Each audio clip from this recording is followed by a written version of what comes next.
पण जेव्हा व्हिडिओमध्ये सगळे दिसायला लागले तेव्हा मी इथल्या ओमला विचारलं, अरे म्हटलं ओम तुझा चेहरा बरोबर दिसत नाहीये, काय तणाव आहे का तुझ्यावर, का रात्री झोपलेला नाहीयेस?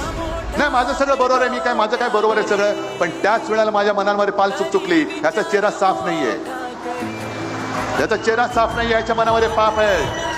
आणि तुमच्या माहितीसाठी सांगतो, त्याला जपायचा मी शेवटपर्यंत प्रयत्न केला, खोटं कशाला सांगू, शेवटपर्यंत प्रयत्न केला.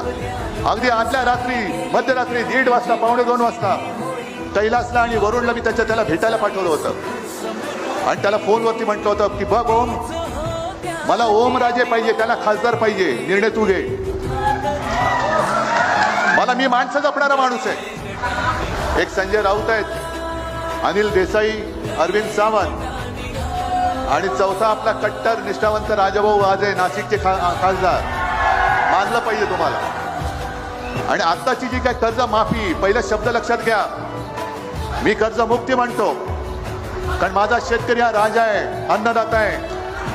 माफी ही गुन्हेगाराला करायची असते, अन्नदात्याला मुक्त करायचं असतं. त्याच्या ऋणातून मुक्त होण्यासाठी जो काही आपल्याला जे करता येणं शक्य असेल ते आपण केलं पाहिजे. तसं मी तुम्हाला तमाम धाराशिवकरांना आणि महाराष्ट्राला सांगतोय की आणि किती गद्दार फोडू देत, पण तुमच्या उरावरती भगवा रोवल्याशिवाय उद्धव ठाकरे शांत बसणार नाही.